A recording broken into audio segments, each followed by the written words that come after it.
The Power and Prevention Ending Child Sexual Abuse web conference series is a collaboration between Ms. Foundation and PreventConnect. We are in the third series of this initiative with Ms. Foundation, and we are very excited to be here today. I'm going to do a little bit of tech stuff, and then I will stop being just this sort of innocuous voice and introduce myself. So right now you should be seeing a text chat box to the right. That text chat box is where folks are putting in all of their great information and saying hello. That's our way for you to communicate with the speakers. As I said, the PowerPoint slides are available on the PreventConnect website, and I'll go ahead and put that link in again once I'm done talking. It is at the top of the text chat box, so if you wanted to scroll up to the top, you'll be able to see that. We are providing closed captioning for this section, and that should be up on the screen. If you're having any other technical difficulties, as I mentioned, if you're having issues with sound, we do suggest that you call in. Anything beyond that that is outside of my skill set, I do highly suggest that you call iLink Technical Support. And so before we get started, we have a few questions for you all, and this is a way for us to just get a good idea of who is in the room with us, so to speak.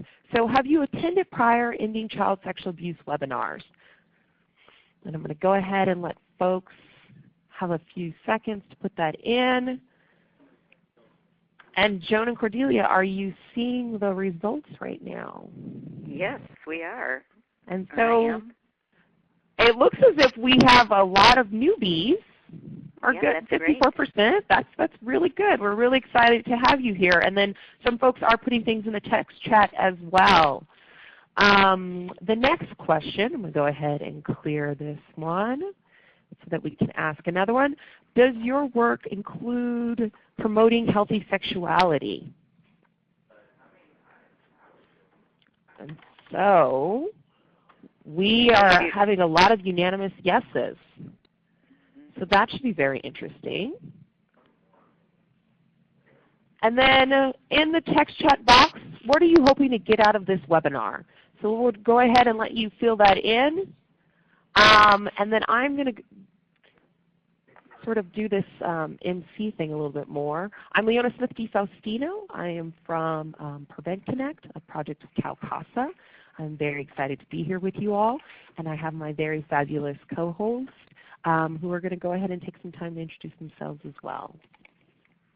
Hi, I'm Cordelia Anderson. I'm thrilled to have my co-hosts of Leona and Joan, who you'll be meeting in a second, and particularly excited about this one because I get to co-host as a person with long-term experience in preventing child sexual abuse, sexual violence, and promoting sexual health. And I know this particular topic is near and dear to the hearts of both of my other co-hosts.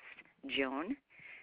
Yeah, and I also have, over the years, I think realized how integral the conversations about what healthy sexuality is to sexual abuse prevention. I think particularly when we're talking about child sexual abuse prevention. So I feel like this has been part of my work, and I absolutely feel it's essential that it becomes part of all of our work. But it seems from the poll that other people agree with that as well. So back to you, Leona, and thank you for doing this with us today.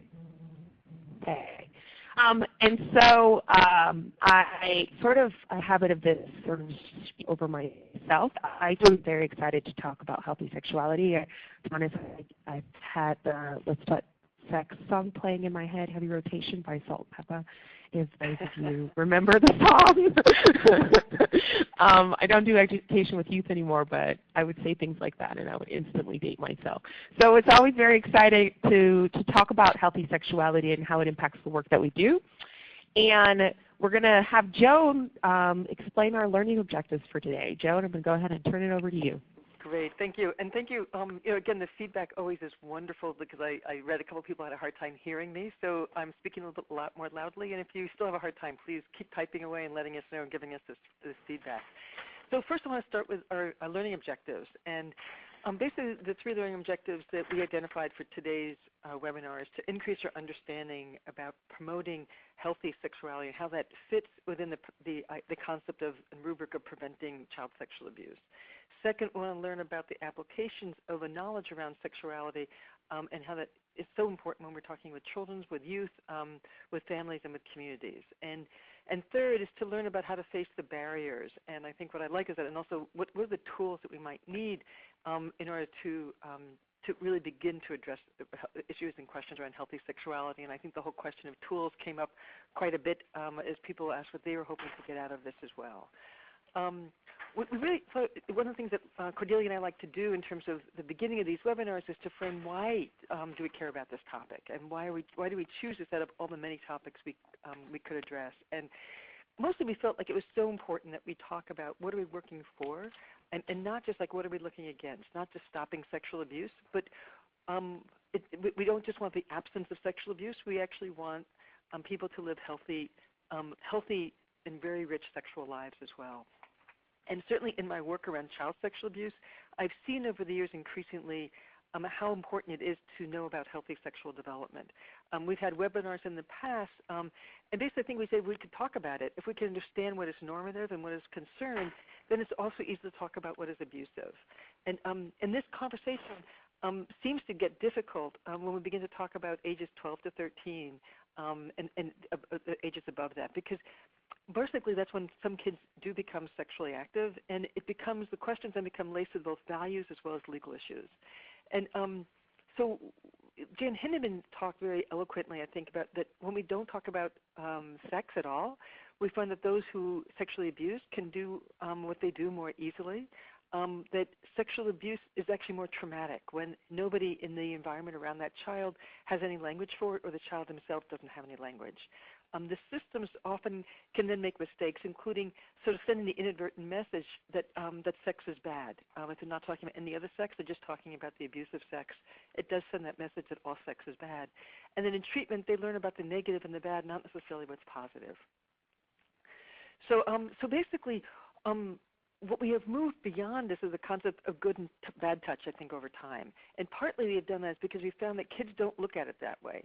This is a wonderful quote from Dr. William Friedrich, who says that there's a kid perspective and an adult perspective.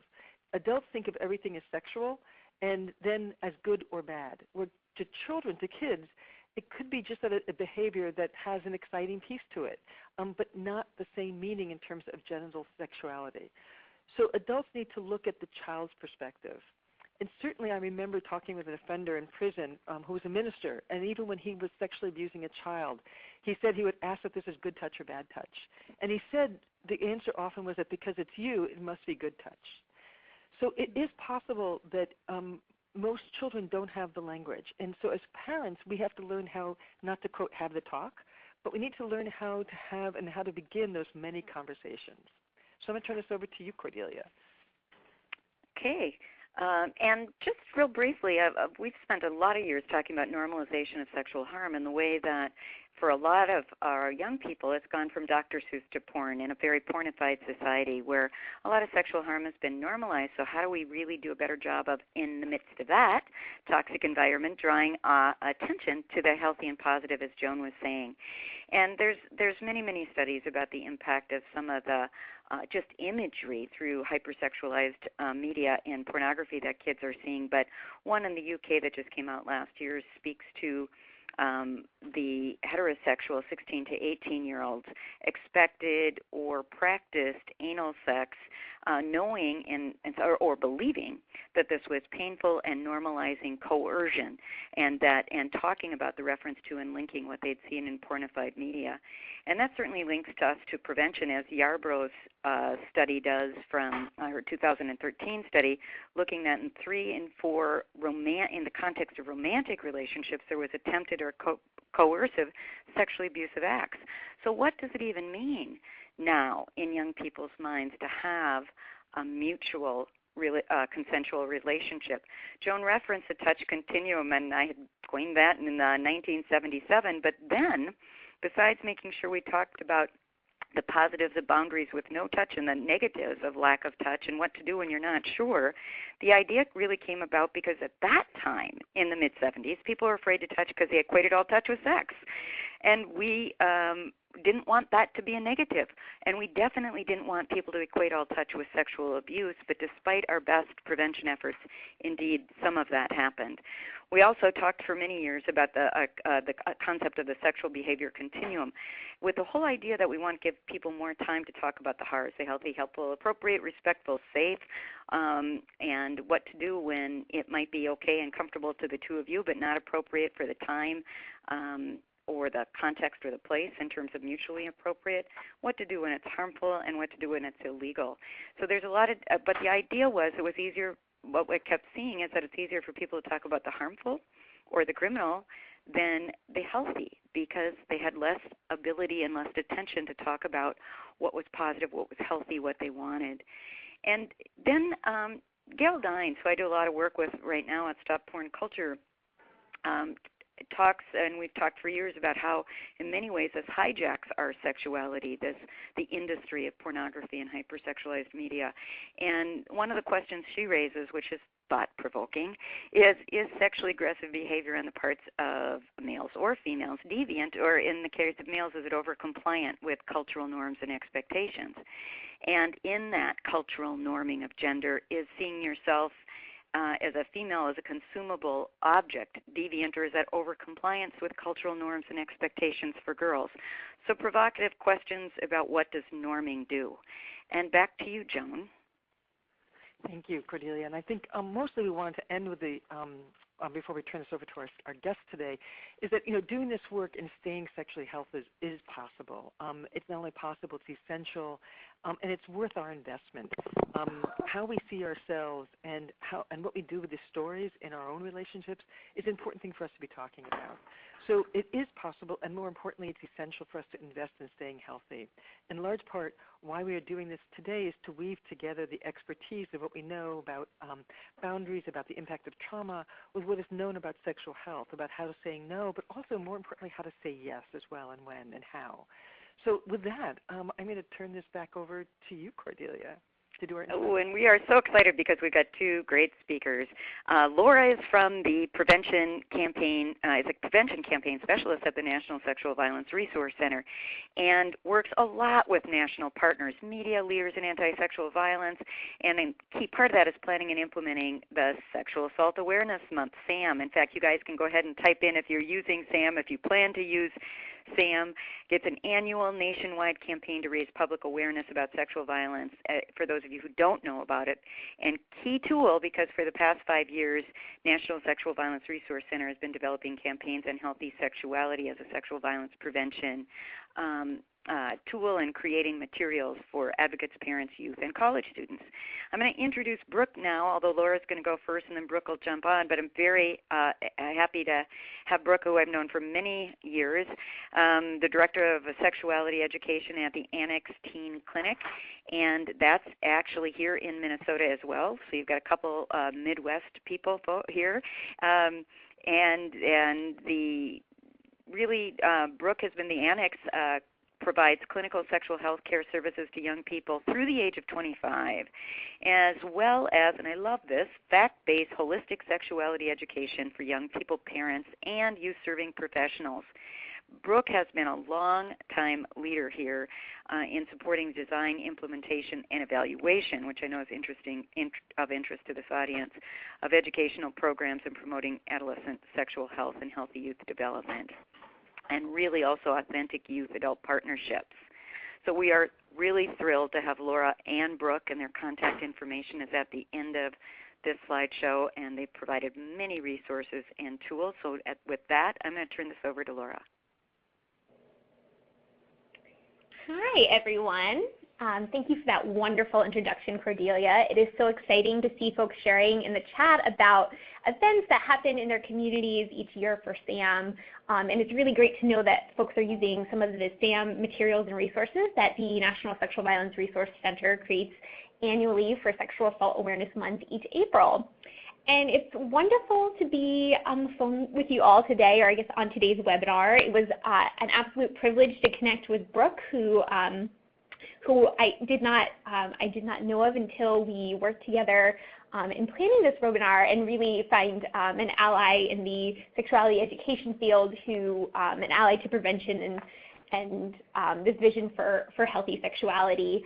And to get started, I just want to provide a little bit of background on what brings me to healthy sexuality work, which is actually kind of a disclosure statement because I am merely a layperson, and my journey to healthy sexuality as a framework has really been a learning process.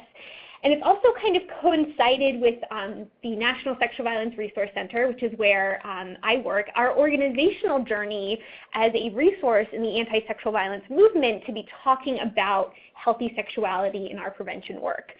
And the project that really focused on this topic and has for a number of years, as Cordelia mentioned, is our annual prevention campaign, Sexual Assault Awareness Month, which happens every April. And the national campaign, we create tools and materials on a variety of topics and themes, usually choosing one theme annually to help people facilitate these conversations in their communities and states. And so we actually got the feedback from the field. This was fueled by the field interest that we started talking about the topic of healthy sexuality. And this then became the focus of multiple campaigns because really once we kind of dipped our toes in 2012 into the topic, it really just led to there being more interest and more requests for materials and really a lot of interest for more age-specific resources and materials. So that led us to develop a campaign focused on children, and then once we had focused on children and healthy childhood development in 2013, we heard feedback that, hey, we should have these tools for teens too. And so last year, we rolled out a campaign focusing on adolescents. And I'll be talking a lot today about the materials from our 2013 campaign, and that focus on healthy childhood sexual development. And those materials and resources are evergreen. They were developed for Sexual Assault Awareness Month, but they're still really relevant educational tools and hopefully can help you get into this topic in further depth if it's something that's new for you. And just as a quick plug, SAM 2015 is coming up next April, or I guess actually this April, now that we're in the new year, and that the campaign is going to focus on campus sexual violence prevention.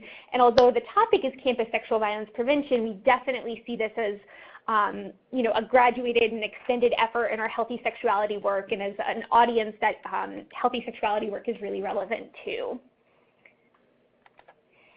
And so in describing our Healthy Childhood Sexual Development campaign, it became really apparent that we had to do some framing around when we were talking about healthy sexuality in kids. And for us, the goal was really to communicate this idea of talk early, talk often to prevent sexual violence. And people who had been proponents of our healthy sexuality work wanted us to talk about childhood as a key opportunity to set the foundation for sexual health. So as much as folks appreciated the sexual health promotion conversation that focuses on adults and young people, there was a clear interest that these conversations need to happen before adulthood, before college, high school, middle school, or even puberty, and that these conversations could happen at an earlier point of entry and have really further benefit across the lifespan and down the road. So again, we sort of labeled our campaign as Talk Early, Talk Often, because although it's never too late to start talking about healthy sexuality, it's also never too early. And this still comes up for us. In fact, the first webinar where we started talking about our SAM 2015 campaign, which, as I mentioned, is going to focus on campus sexual violence prevention, someone in the audience really talked about how for people doing campus-based prevention, it feels like such an uphill battle to be talking with young people when there's been sort of years and years or decades of messages and information and norms that are developed and solidified at that point. And what a value there is to be focusing our effort on children and to really be trying to access those earlier points with our prevention messaging. And so that's, again, an ongoing reminder that setting the stage for healthy and behaviors of skills across the lifespan is a key goal. So the materials from the campaign focused on giving skills and information to advocates and communities to be able to have these conversations because as as you all know, in our culture, we're not always having the spaces and the opportunities to talk about sex. And so to approach the topic and focus our campaign around this and to really highlight kids as an audience was a great opportunity, but we also realized there needed to be some capacity development there for all the everyday people like us who did not have all of the language and information they needed to be able to support healthy development. So where this kind of led us next was, again, the fact that when we're talking about our prevention efforts, it's not always intuitive to folks what sex has to do with it. And because sex can be such an uncomfortable topic, with adults, especially with children, it can be a little bit of a red flag and a barrier for folks to even get the conversation started. And so these are tough conversations to raise in our culture, but we really wanted, people really were asking us to talk about the issue and its relevance to prevention work. And as an organization in the field to be able to do that, NSVRC really had to start with some ground level efforts to train our staff and build our own capacity in talking about healthy sexuality and human sexuality. And so just because most of the folks on our team had that, again, that layperson, that average exposure to comprehensive sexuality and education, and this meant that for many of us there were gaps and we needed to kind of fill in those gaps. So the way we approached it was we developed a fabulous partnership with Allison Bellavance, who's of Planned Parenthood Keystone, and she, we had annual staff trainings that focused on human sexuality, and we had all of these informal learning opportunities for people in our organization and staff to really talk about healthy sexuality, to learn the basics of human sexuality, to really talk about it on an individual level from our perspectives as advocates, but also from our perspectives as parents and people in the community. And that was so invaluable in our process of overcoming those barriers and to really build to build a familiarity and comfort level within our own team. And see healthy sexuality as a core part of our work. And so it's really, though, asking folks to think outside the box when I think when we bring children into the topic of sexuality, there's this really reasonable fear that folks experience of not wanting to sexualize children. And so, and that is absolutely not our goal. And it really does require a lot of building comfort and framing to let folks know that what we're actually talking about is how adults and communities can play an active role in ending child sexual abuse. So that's really focusing on framing the topic in accessible ways, and to really understand that although this can be a very value-laden and political conversation, that's not necessarily the goal, and it doesn't have to be. That we can talk about the universal elements of our message and promote healthy, which is promoting healthy children and communities.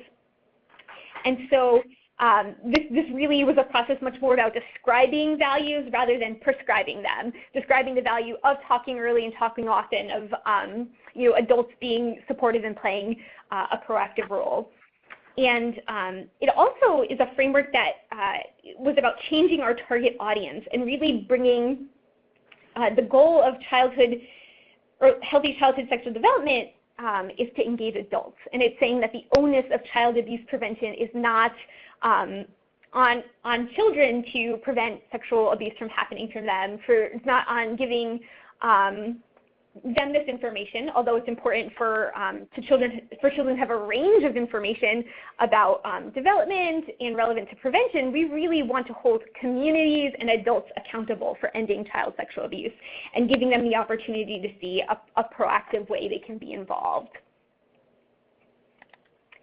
And so part of what this meant was explaining what healthy childhood sexual development looks like, because it's a little bit of a, it's not the most intuitive term. And so that was really just letting folks know that it's not as scary or as complex as it sounds. There's a lot of things that you may already do, or at least are concepts that are familiar with to you. So things like open communication, encouraging healthy boundaries, whether that be between children or between children and adults, modeling healthy behaviors. So seeing every adult in a child's life and community as someone who can be modeling those appropriate attitudes and healthy behaviors, and encouraging body rights, which is really a huge piece of it is giving children back ownership of their bodies and giving them the space to say no to affection, to no to touch, or to assert what's comfortable and enjoyable to them. And of course, age-appropriate information, knowing that we're going to give a different response to a child of the age of 2 when they ask where babies come from than we are a child at the age of 8 or 9. And then what does being a supportive adult look like, and who can be a supportive adult in a child's life? So whether you are a parent or a grandparent or a caregiver, what can be a role or opportunity for you? Or if you're not a person that has a child or relative in your life as a community member, how can you see your role? And then also, how can we see this as an opportunity to empower survivors, especially child sexual abuse survivors who may really want, as parents or as an adult in a child's life, to be a resource for healthy development. It's also about engaging adults as bystanders, as reporters, as responsible citizens, and creating safe environments at the community level. So with that, it looks like we have a question. Great. Thank you so much. That was wonderful. And so at this point, we want to actually have a chance to ask both you, but also ask the audience if you could type in your responses. But what are some of the hopeful outcomes that you've seen by promoting sexual health on your agenda? So if people in the audience can type in their answers, and we can maybe circle back to that. But also just as to ask you, I know you've talked a lot about the process, but I'm wondering if you could maybe just speak to some of the outcomes that you've seen as well by really what's so impressive by taking these 3 years of SAMs to really focus on sexual health. Yeah, just a small anecdote on this. It was really, it became, it planted the seed of really expanding our opportunities to be doing prevention work, and to really, so one example of that is in the resource development, sort of creating the materials for SAM. We involve a lot of different logistical partners, a printer, all of that. We had the printer who was a local printer working on publishing the resources came to us when they were delivering the sample of our SAM CD for that year, and they said, I had this experience where my son was looking at something on his phone with a friend. He's 9 years old, and I thought maybe they were watching a music video, and then I noticed that they were watching porn. And she said that she had this initial reaction of just shock and not knowing how to do and what to respond to that. And she said she knew that she couldn't, she knew that she couldn't blow up or turn a blind eye because she had sort of come in contact with these materials, and knew that she, had some responsibilities bigger than that, and could see, an opportunity to make it a teachable moment versus something that was, highly reactive or about, emotions and shame, and that was one of many examples that we heard from people in our organization and colleagues who started to see all of these opportunities when they were out and about in their community or talking with the friends and loved ones, to be actively talking about prevention in a way that was more accessible than some of the ways that they felt like they could talk about it before. Thank you so much, Laura. We have a lot of comments coming in thanking you and thanking National Sexual Violence Resource Center and the SAM materials, and people are also mentioning other tools which people have asked for, like the parts of the stewards training, asking Joan later to talk about her role with Enough Abuse, the Vermont PCA program, and people noted that this has been very helpful to help them, this work that has come out from your agency to help distinguish healthy from harmful or healthy from unhealthy, and to reduce the stigma of talking about this, and just with some of the healing work we do after we've been harmed and after there's been broader community harm. But with that, I want to thank Laura, and we'll have time to ask more questions of both our speakers, but turn this over to Brooke. Great, thank you. Well, I want to start out with my silo picture. Laura assured me that people who don't live in the Midwest know what silos are. But for many reasons, which include funding, the fields of sexual violence and healthy sexuality have really been separated as if we're in different silos. What I think is interesting is the clients and the general public that we work with really assume that we have crossover expertise with one another. So in a way, they're almost saying, well, we see this as part of a holistic spectrum, and yet we don't have expertise in one another's fields. I think a lot of people probably know once we begin collaborating with people at organizations, sexual violence and healthy sexuality folks, the opportunities to weave our messages together become really obvious. And I wanted to share briefly just a couple of examples. So the Annex Teen Clinic provides a lot of sexuality education for high school age, middle school age young people, as well as their parents, to help them become the primary sexuality educators for their children. And we also work with parents who are in early childhood family education, so who have infants. And just a couple of examples. Our organization facilitates a discussion on healthy sexuality for the Sexual Violence Center during their 20-hour advocate training.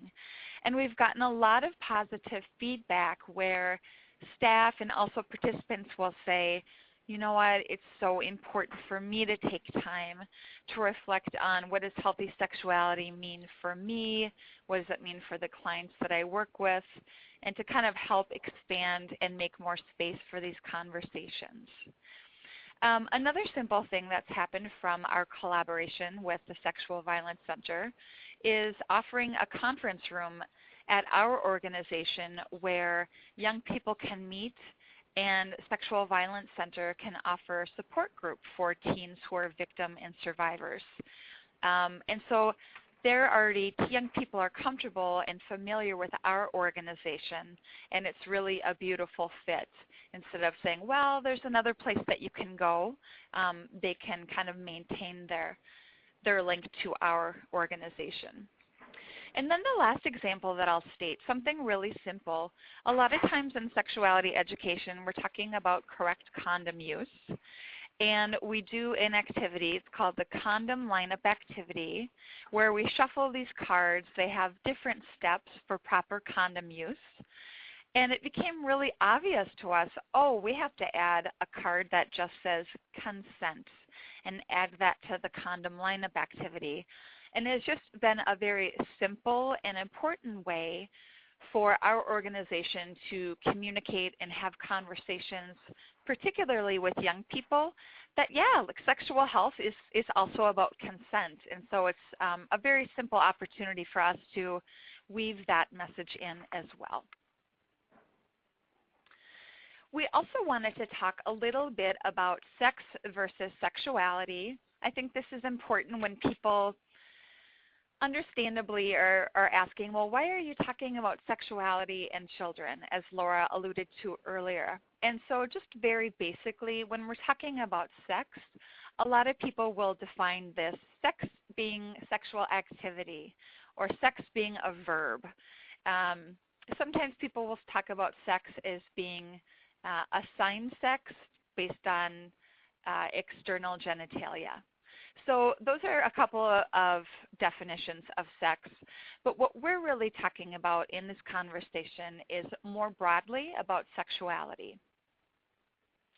So there is a handout that's part of this webinar. It's called Holistic or Circles of Sexuality, and it provides a lot more examples of what we're talking about. But I think this is really helpful to sort of paint broad brush strokes. Circles of sexuality include at the top, sensuality, intimacy, sexual identity, sexual and reproductive health, and sexualization.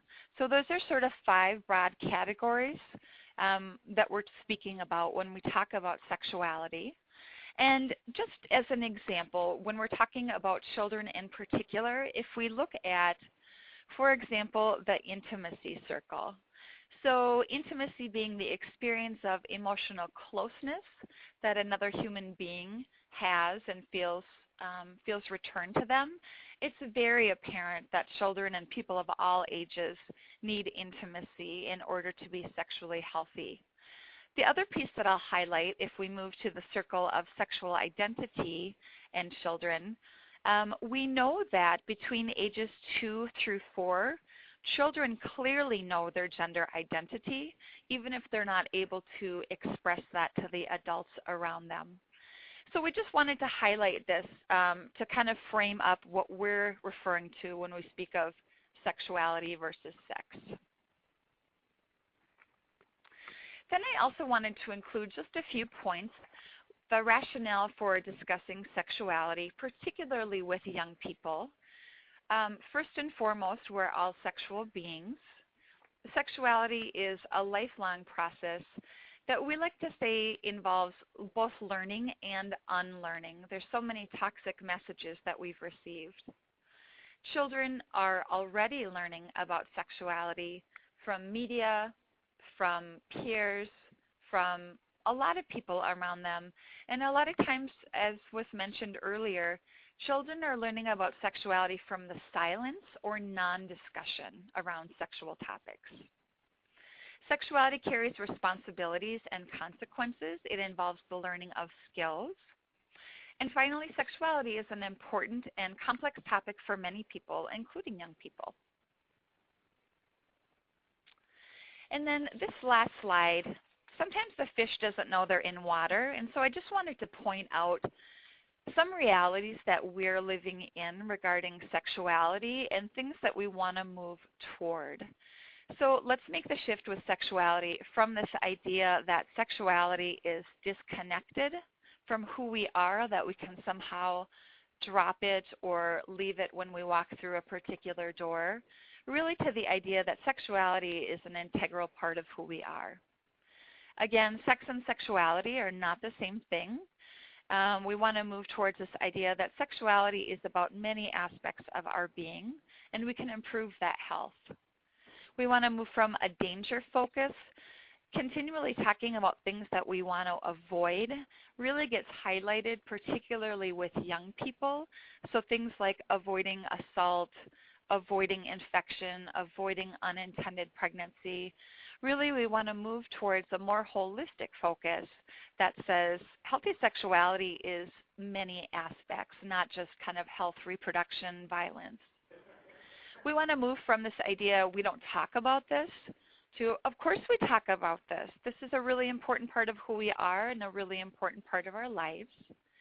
And then finally, moving from this idea that sexuality applies to grown-ups or beautiful people or cisgender people to we are all sexual beings and we all deserve to have fact-based information and grow and become as healthy as we can be around issues of sexuality. All right, and I'll hand it over to Laura. Thank you, Brooke. And I love that chart so much. I feel like it really captures the vision of how this work in so many ways is moving towards and pursuing this vision of prevention in a future free from sexual violence. So to move us ahead, I'm going to be talking about understanding the basics of healthy childhood sexual development, and this is really just going to be skimming the surface. So on the screen is the link to the NSVRC's SAM website, and there all of the materials that I'm referencing today are available, but I would really highlight the handout, an overview of healthy childhood sexual development, and that should have been one of the attachments, but if it's not, it's available on the website, as well as some of the other audiences that were shared. In terms of the materials for children, there's also materials for older adult healthy sexuality, lots of really great tools there, and some that are also translated into Spanish.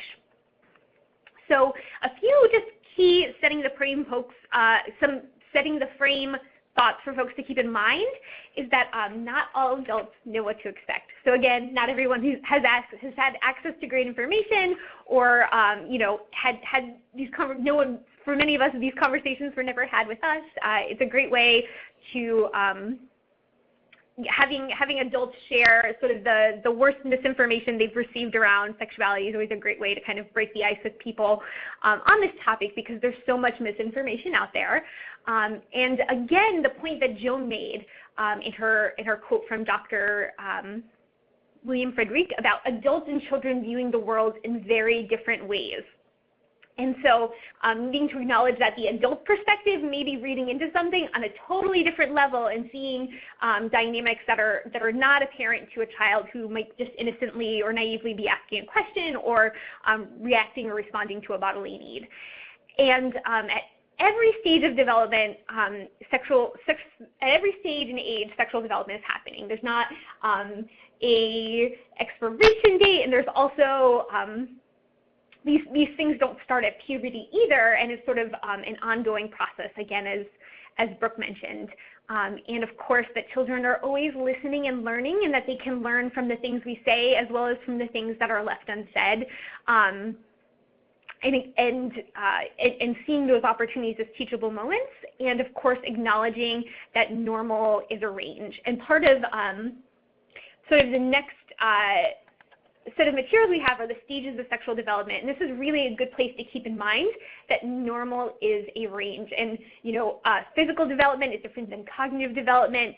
Brooke is going to jump in on that in just a minute, but really, children can be all across the spectrum in terms of what their experience is and what they know and how quickly they develop or understand things.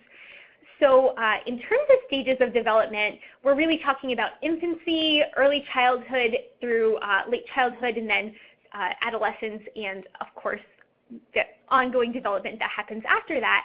And there's a great table in the overview of healthy childhood sexual development that takes the opportunity to look at common behaviors and really takes those developmental markers in stages of development and finds an opportunity to encourage healthy development. So say during the stage of infancy, when children are curious about their bodies and genitals, having that be an opportunity to encourage healthy development through giving the appropriate terms for body parts, including penis and vulva, and using that language comfortably and confidently in a child's life.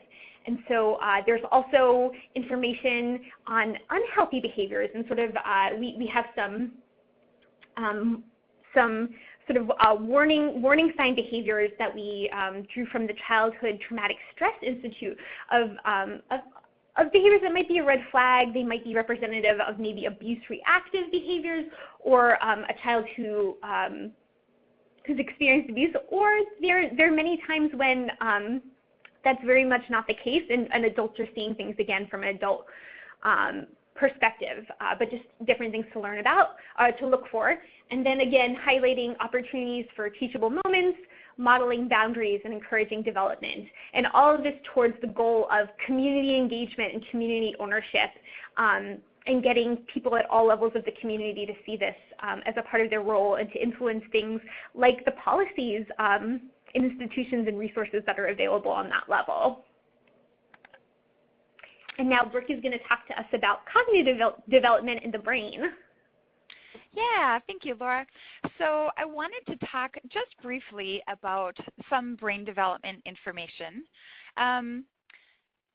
particularly as it relates to adolescence. So everybody knows that adolescence is a time of profound growth and change, and I really want to stress that the intellectual capacity of young people is at or near adult levels, but the psychological capacities are still changing. And one of the last areas of the brain to fully mature is the prefrontal cortex, or PFC. And we know that now that this does not fully mature until age 25. And so the PFC is sometimes called the CEO of the brain. It's responsible for a lot of really important things, including planning and organizing, decision making, imagining possible outcomes or consequences, and controlling impulses. So a lot of things that may seem to adults to be sort of quote unquote common sense are really about the prefrontal cortex continuing to develop. And I think as adults we have real opportunities to help and support young people, particularly as they're moving towards being more concrete thinkers to more abstract thinkers. So for instance, as adults, when it comes to sexuality topics or other topics, we can help them expand the range of their options so that they can consider multiple choices.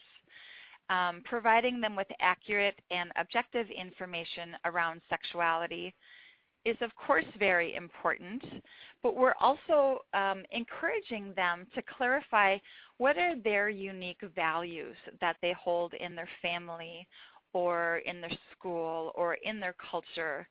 And so it's helpful as adults for us to expose people to a wide range of options that may exist to help them figure out what are some values that exist and what are the values that I hold or that my family holds. So I just wanted to point that out. There's some really great information out there, particularly by the National Campaign to Prevent Teen Pregnancy. It's called The Adolescent Brain, A Work in Progress. So there's still a lot we're learning about the adolescent brain, but I think it's important to keep in mind when we're talking about sexual development in particular and decisions that can be made.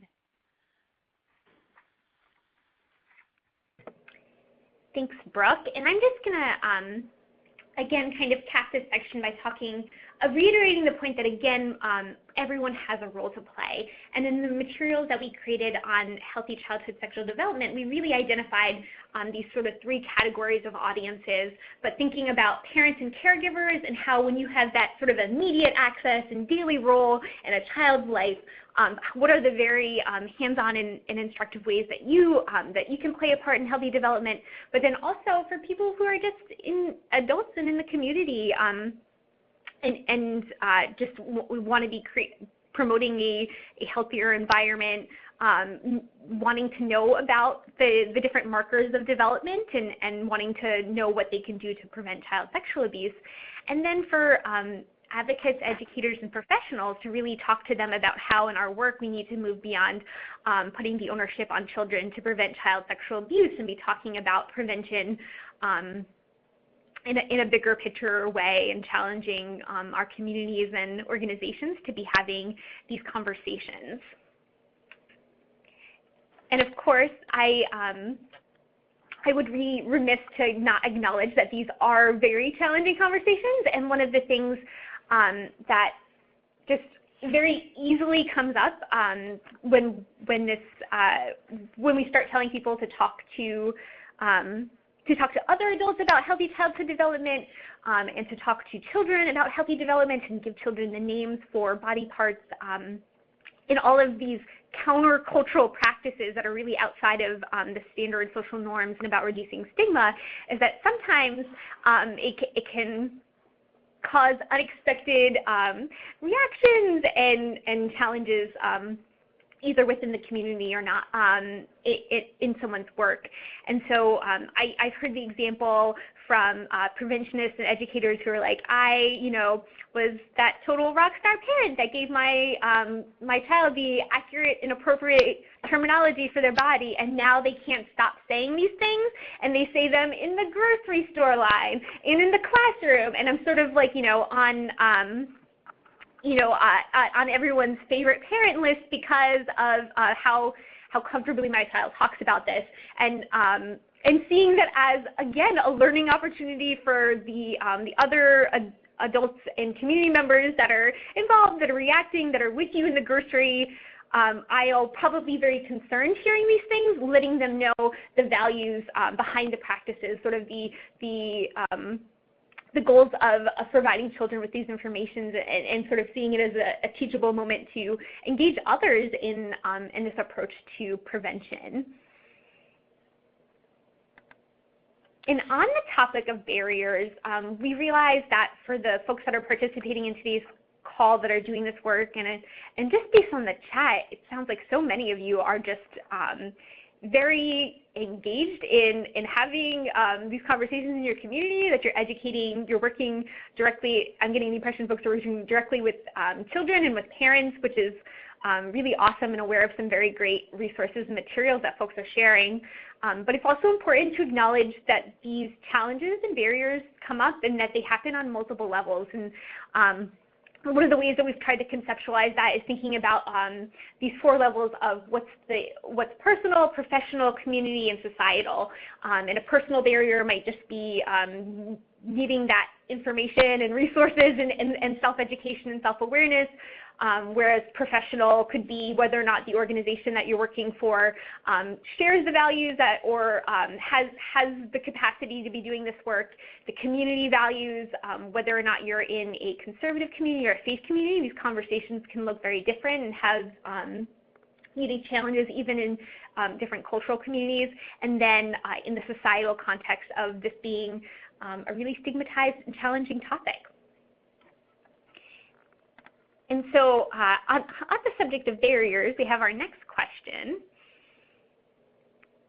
And I think that goes back to me. I want to just start with this question with Brooke, but also ask our very active chat line here.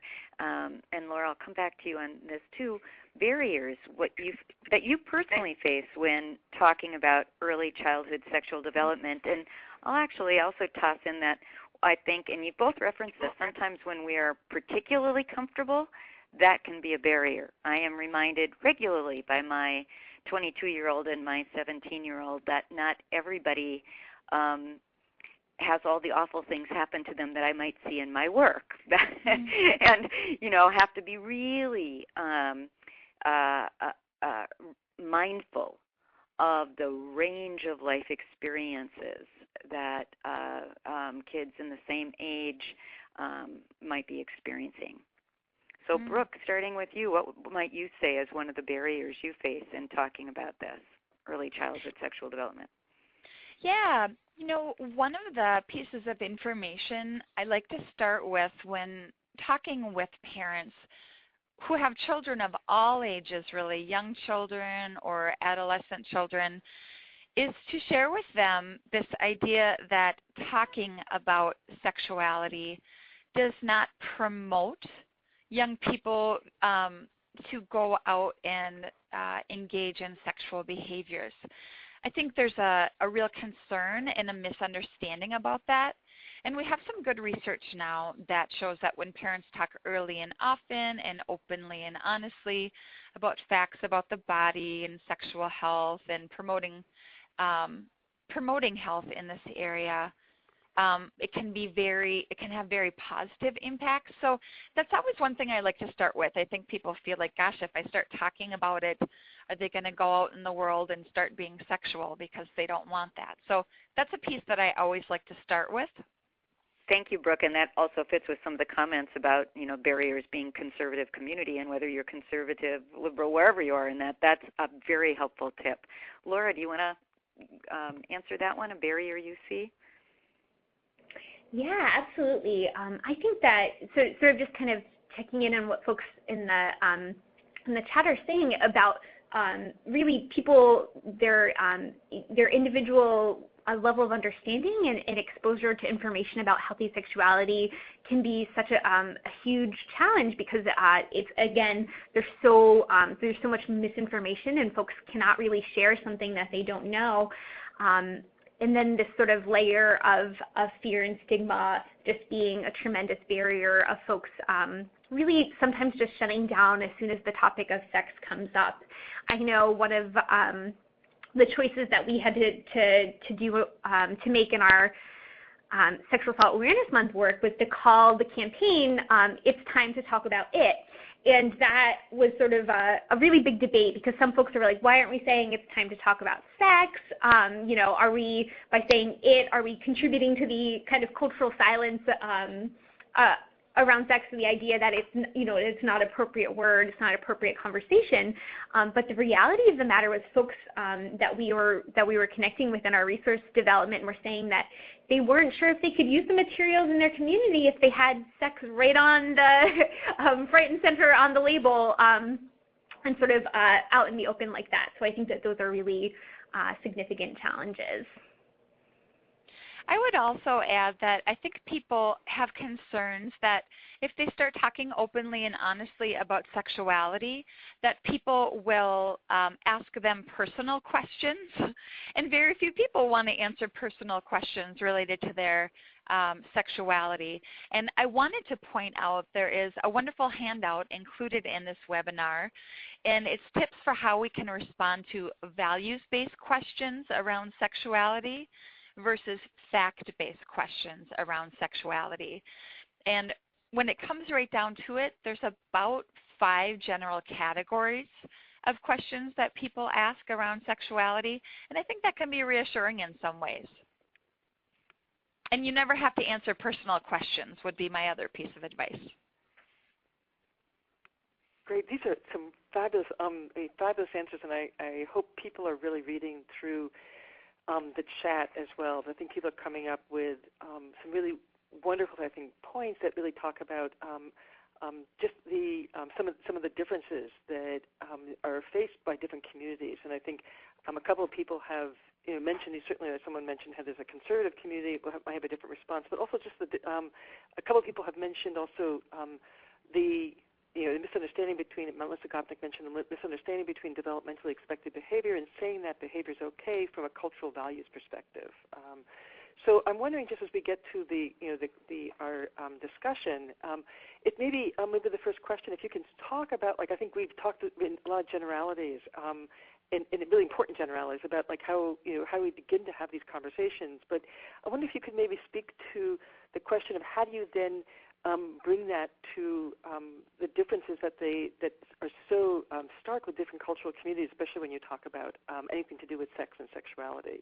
So we can talk about the importance of talking early and talking often, but that certainly within my community, within the Jewish community, there's actually a precedent for that, where I know in a lot of other cultural communities that won't be the case. And I'm wondering, how do you address those cultural issues?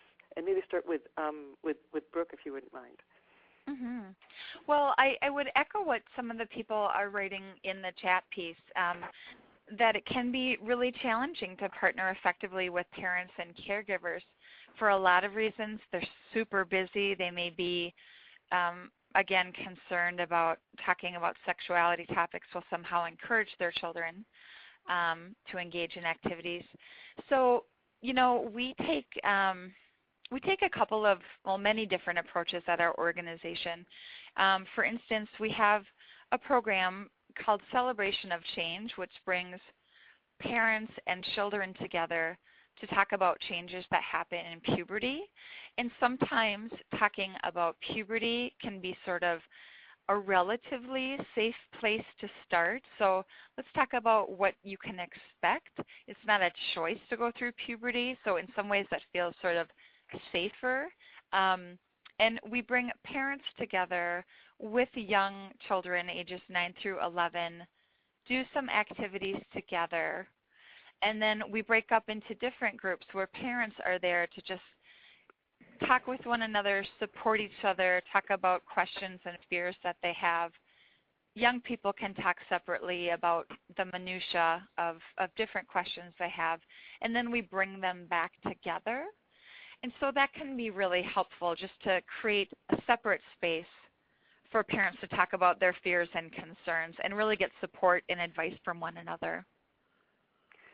Great, and certainly people are also sort of saying how finding some of the leaders or the early adopters in the communities is a great way of doing that. And Laura, I'm wondering if you want to have anything you want to add to that question on cultural questions, of how to, working with cultural communities.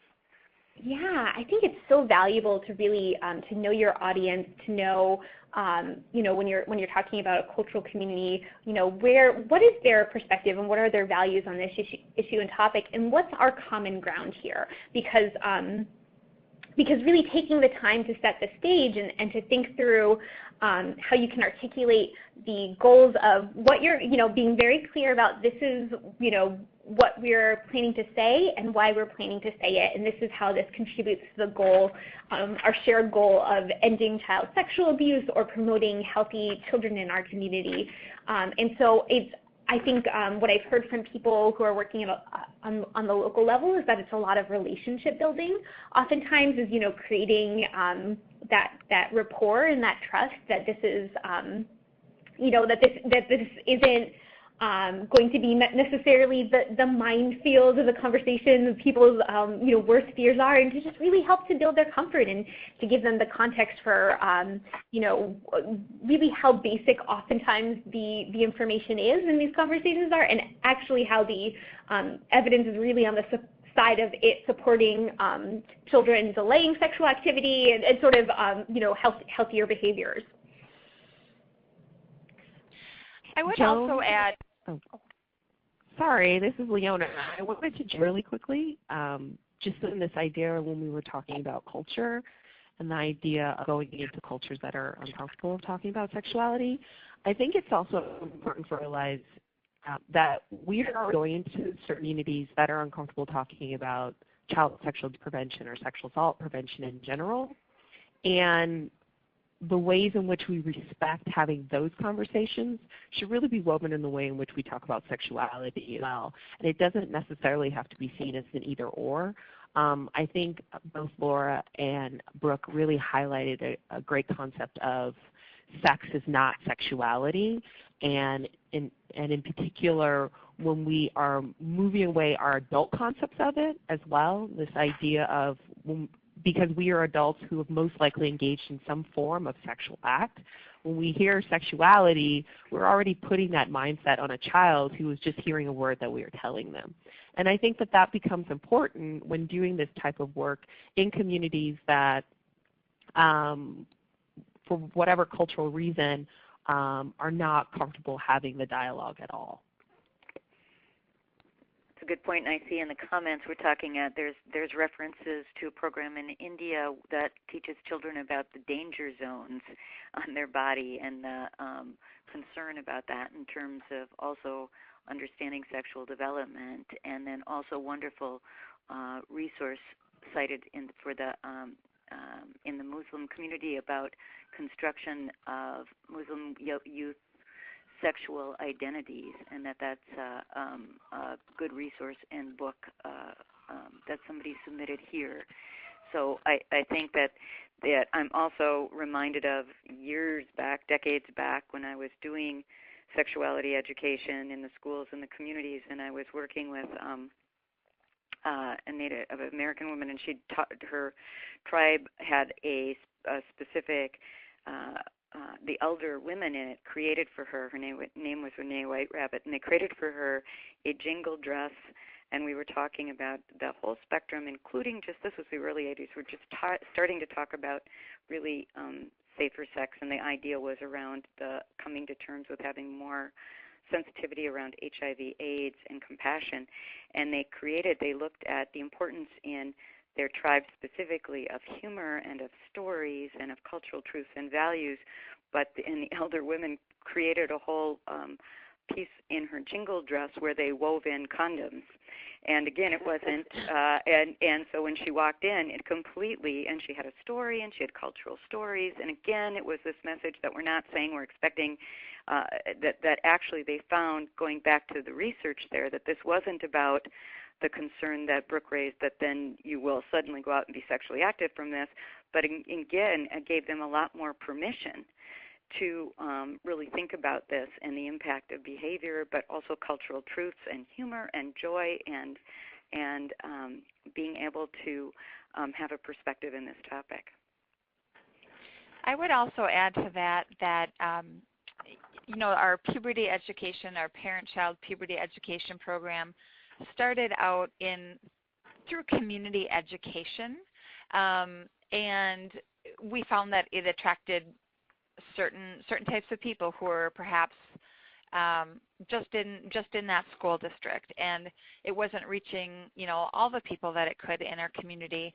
And over time, different communities have looked at the puberty education curriculum and really talked about, well, what does this mean culturally and historically in our community?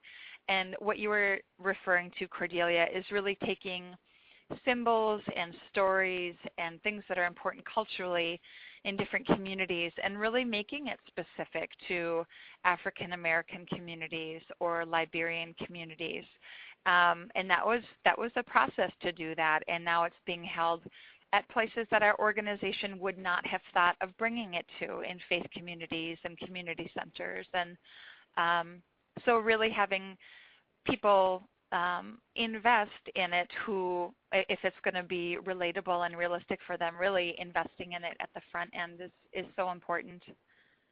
And I noticed there's a comment about that we really have a missed opportunity to engage grandparents and elders in talking about this. And we were just doing some interviewing of parents and wound up getting a bunch of grandparents for a new website for parents to help them talk about pornography. And a number of the people spoke as grandparents and how they're educating their children who have children and the role they have with their children. So I'm wondering, I'll go to Laura since Brooke spoke last, if you've had any experience or there's any tools for helping grandparents, if you have any thoughts about that and other elders in the community to engage them in this effort. Yeah, it was really important for us to sort of identify parents and caregivers as an audience, because we realized that oftentimes in many situations that a grandparent or another family elder might be in the position of raising a child or have a very hands-on role in child care. And so I think that it is a super valuable opportunity as well. And I think one of the there's, this very big challenge of how our society really suppresses older adult sexuality and sort of, it silences it and says that it's not a thing, but in reality, older adults having a lot more wisdom and perspective and patience when it comes to the behaviors of children and having a lot of context as well. And so I know that when we've, sort of had the category of parents, we've encouraged people to say, parents and grandparents, or to know, in your community, is it realistic that the parents would be the ones in this role, or are there, does it make more sense to partner with the senior center and to have, those parenting resources at the senior center? And so someone in the chat also mentioned a material from PCAR that's really geared at folks who are in that caregiving role, and that's a curriculum called Where We Live, and I think that would be a really great resource on the topic.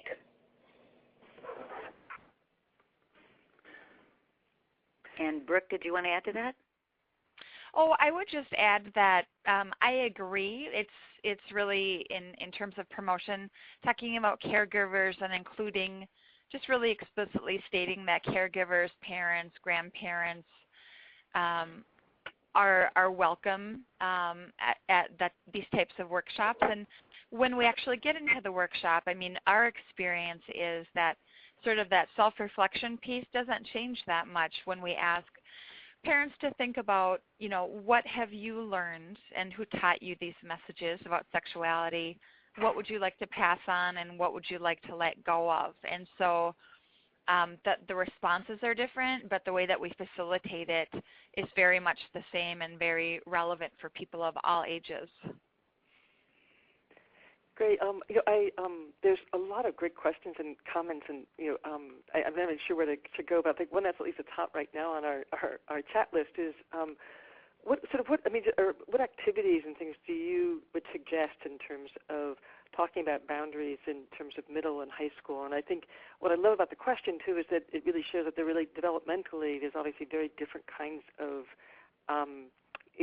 approaches that you would have depending on the age of the kid that you're working with. And maybe before I ask a question of each of you, I just want to add in too is that some of these areas are where, as people may know, I do a lot of work more on preventing the perpetration of sexual violence as my focus. And this is a place actually when we're talking boundaries. I think there's a lot of great resources for people who work with kids with sexual behavior problems. And Kevin Creedon, who I work with a lot, talks a lot about an exercise he uses with hula hoops, which maybe other people have used as well, as a way of conveying that when that everybody has their hula hoop and you can adjust where your boundary are, but someone pushes into your space, it actually isolates you from other people around you. And it's a great visual way of conveying that to especially like middle school kids. So I'm wondering, just in terms of maybe going back to you, Laura, do you have any other ideas in addition to some of the great resources that are listed here of how to talk about boundaries in that middle and high school age group? And that is a really great question. I would really encourage folks to check out the FLASH curriculum. It's a curriculum out of King County in Seattle, and they have a number of, like, it's a sort of like FLASH stands for and I'm sure Brooke knows this solidly. If I mess up the acronym, Family Life and sexual health, I think. And sexual health education. And I know that they have some really great activities for folks in the middle school and high school age group, and not all of them specific to boundaries, but really thinking in a comprehensive ways of all of these different elements, from everything from gender norms to practical skills when it comes to working with youth and teens. And I want to take that to Brooke as well and just mention that somebody listed there the Shifting Boundaries curriculum as another one, and another one some people might know about, although I believe that's younger. I'm not quite certain all the ages, is Space Invaders, a game about boundaries by Tony Kavanagh Johnson. That's a game for families, and she says suitable for those with intact families, foster stepchildren, and a range of families. But Brooke, did you want to add to that? Well, I wanted to add a comment in that a lot of people in the sexuality education field, for a lot of different reasons, funding being one of them, are really being encouraged to utilize evidence-based resources. And so they've been evaluated quite extensively. And unfortunately, I feel that a lot of the evaluated sexuality education that's available, the curricula, haven't quite gotten to the point where they're concretely addressing boundary issues and consent and sexual violence in a way that we're really trying to foster between our fields. And I think a lot of that has to do with really our fields haven't been meshed very well in the past, and I think that's showing up in a lot of the evidence-based sexuality education curricula. So I think there's a ways to go. And just another thought on this topic came to mind for me. I went to a workshop once that focused on utilizing the approach of popular education in your work with in your work with youth and teens and talking to them about healthy sexuality. So a part of that framework is like giving teens and young people the opportunity to facilitate too. And so you take them through the activity of red light, green light, and seeing that as an activity that's more than a game, but just about communication, respecting boundaries, honoring listening, and then each of the children that are in the group has to be in the role of facilitating the game of red light, green light, which is of course the person who is leading the activity gives the direction red light and people have to stop, green light to go, and yellow light to go slowly, and talks about how what it's like for people to be responsive to that when people were non-responsive, and use that very, very simple activity as a very accessible way, familiar to youth from a number of different backgrounds, to be kind of beginning this conversation. This is Leona. I just wanted to jump in and talk about an activity I used to do with high school students. And it was grounded in an idea of the classroom. So the premise was the classroom was our culture and our society. And as a culture and society, how do we define sexual intimacy and sexual activity? And I would draw a timeline on the board And on one end there was no sexual activity, no sexual intimacy, and on the end it was full inclusion. And as a class we would build up what we felt in our society or culture would be the norms around sexual intimacy, sexual activity. And it wasn't a get to an answer kind of activity. It was to get youth to really think out what they feel comfortable with. How do they adhere to cultural norms or beliefs? Are they comfortable with breaking out of that? And I think the most interesting experience I ever had when doing this activity was at the very end on one end of the spectrum there's just no touching, and then you build up like, oh, we hold hands, we hug, we kiss, things like that. We got to the middle point and one girl in the class said anal sex. And as a class, as a society culture, we had to determine was everyone comfortable with that, and not come from a shaming place, but what did it mean for it to be there, and what was the importance of it. And I think that as an activity that really gets youth to be critically thoughtful of how they contribute to the norms that they take in and how do they promote new ones, are always very helpful when talking about sexual health and healthy sexuality. I would also add, when we talk with young people about delaying sex or choosing not to have sex, or sometimes called abstinence, we do a lot of exercises where we talk about really, there's so many definitions that people hold around abstinence.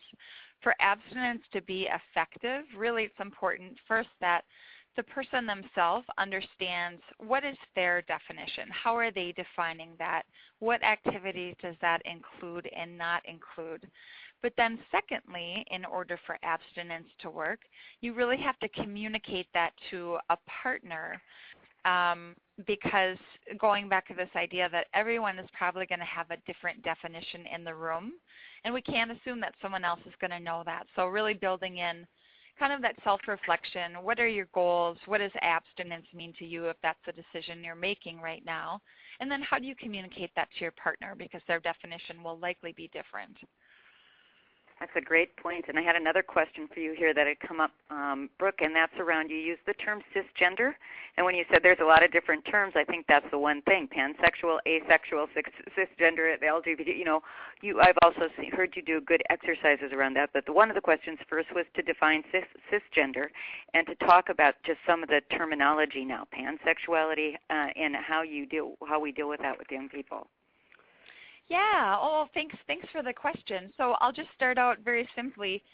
Many people have heard the word transgender, and sometimes a simple definition of transgender, there's many, but one could be the idea that how we feel about our gender may not match what we've been assigned at birth. So as an example, if I was assigned female at birth based on the doctor looking at my genitals, but I knew my identity to be male, oftentimes we call that transgender. So that's a pretty familiar term for a lot of people. The term cisgender, C-I-S, cisgender, refers to people whose biological or assigned sex aligns with what we consider to be typical gender. So again, using that example, if my assigned sex at birth was female, and that's I identified my gender as being a woman, we'd say that's cisgender. And so part of that is bringing awareness to language, that we want to be really cognizant of othering difference or othering other people, and acknowledging like we all hold a gender, but some of us have the privilege of never needing to acknowledge it or think very much about it. So that's where the term cisgender comes in. One thing I'll say, talking with young people, middle school and high school age young people, sometimes we'll get invited to talk with a psychology class or a health class, and the teacher says they're really interested in talking about what does it mean to be transgender. And so I'll come in, but it's really not a discussion about transgender. It's a discussion about sex and gender and gender presentation and attraction in a way that we all own. So if we go back to the holistic sexuality circles, we all have sexual identities, and we're not just going to make this about transgender. We're going to make this about all of us hold a gender. And what I find is so interesting is that young people immediately grasp this concept when we talk about, you know, a lot of times we talk about sex being you're either this or you're either that. And actually there's a lot of ways people define their sex, and there's a lot of ways people define gender, and immediately they bring up examples, and they really get it. And part of that is our culture is talking a little bit more openly and honestly, and in pop culture in particular, they can look to examples. So sometimes we feel like we're going to overwhelm young people when we talk about the diversity that exists, but I find that they're easily on board once you provide some examples or they provide some examples.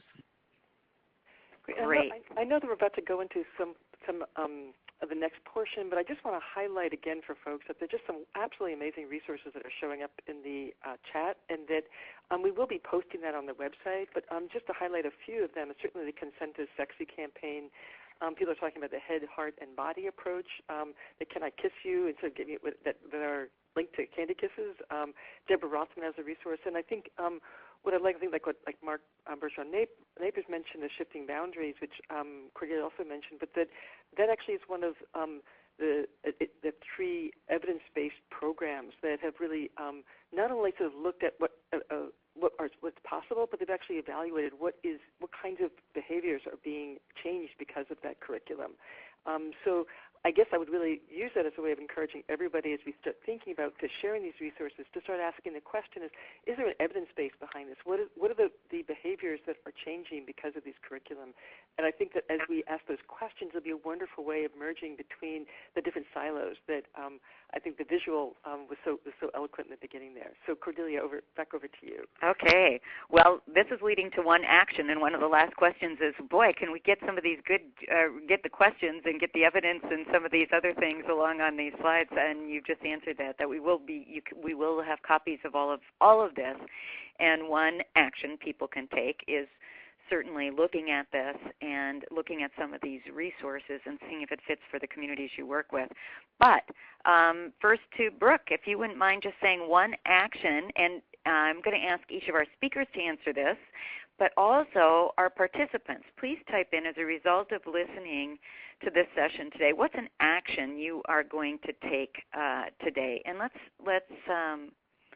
start now. I can't remember if I said Brooke or Laura. Who I should start with. Okay, go ahead, Brooke. One action. Okay.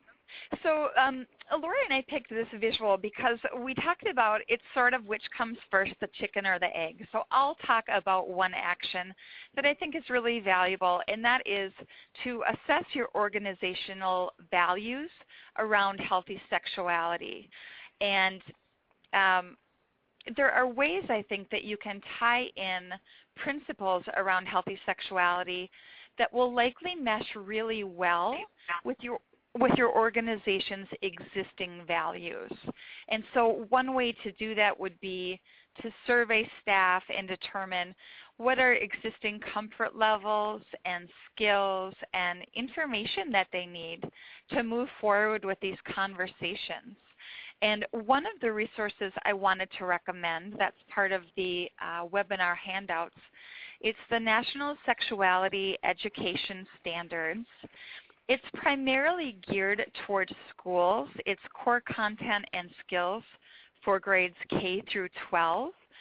But I think what we can do is we can really lean on these evidence-based practices and best approaches in terms of saying, we need to talk about this in our organization because the research is showing, for example, that young people grades K through 2 should have these skills and this information. So I would encourage us to lean on the evidence that already exists when we're thinking about our organization's values.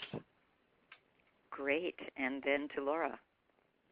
Yeah, thank you, Brooke. And so again, for our chicken and the egg, my one action is just around collaboration. And I shared a little bit about how in our campaign development, collaboration was invaluable in helping us address some of the gaps. But you may also, realize that there are gaps in your individual capacity or in the organization that you're working with or the tools that you have available to you, and knowing that there are individuals and organizations that are a resource. And I see this as sort of a specific case-by-case.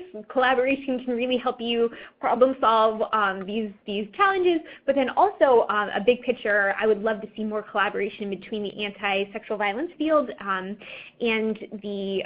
our partners in sexuality education, and have found that developing those collaborations has been so fruitful, and there's been so much overlap because, again, the silos that we sometimes the silos that we are sometimes in because of funding or sort of organizational boundaries aren't always true to what the needs of our constituents and communities are. And so knowing that through developing relationships with partners in the sexuality education field, that I'm a better sexual violence preventionist, and that they are that I've been able to support their sexual violence being a part of their work and their trauma-informed approaches to their work as well. And I would just encourage folks to check out the resources that are available in their community, specifically around sexuality education and sexual health. So this could be your local Planned Parenthood or other community-based sexual health resources. Great, thank you both. And we also have one other, I think one of my favorite parts is that we do what's called the takeaway. And this is for each of you to say what you learned from the other presenters. So maybe starting with Laura, what's the one thing that you learned from what Brooke from your work, both in preparing for this webinar today from Brooke? Oh, it's a privilege to talk about this because it was really just wonderful getting to know Brooke, and I loved just sort of being behind the stages, seeing all of the materials that she was going to share. But I'm going to just harken back to that chart that she shared with us that was really giving those concrete examples of the ways sexuality is often presented and approached, and what our vision is for, because I do believe that vision for the different ways that we can talk about and approach sexuality is a vision for a future free from sexual violence. Great. And Laura, what would you say you got today? I mean, Brooke, rather. Yeah, well, I would echo. It's just been so wonderful collaborating with all of you and Laura. I would say really that, as Laura and I were talking, that we don't have all the answers. But our respective fields share so many commonalities and the goal of creating a more sexually healthy culture. And it just really reinforced that the successes that we want in our field are really interdependent, and there's small ways and there's big ways that our intentional collaboration will benefit everyone. Great. Thank you very much. And we have to move to a close. The discussion is amazing. So, again, lots of resources, lots of great ideas for action and takeaways. Please keep those coming. Leona, I wondered if you could take that next slide and talk to us about the final 2 webinars of our series. I sure will. So the next one coming up in February, Bridging Knowledge and Sexual Abuse Prevention, Promising Practices in Indigenous Communities. That link will be going up shortly. And our last web conference for this series is Pillars of Policy for Child Sexual Abuse Prevention, a discussion, and that is March 18th. So please be on the lookout for the February announcement. It will most likely be coming out in the next 2 weeks because we are getting very close to February. And our very active, wonderfully informed chat participants. You guys are so great. And there's lots of people with decades of experience on this line. So thank you for everything you're sharing. And you're saying thank you. But we want to say thank you. Again, Brooke and Laura, you put in a lot of hours, a lot of time to prepare for this and to coordinate together. And we very much appreciate that. So we just want to thank you very much and thank the participants. Thank you all. Yeah, wonderful chat, wonderful presentation, and I hope people continue the conversations and they bring it back into their communities. So thank you.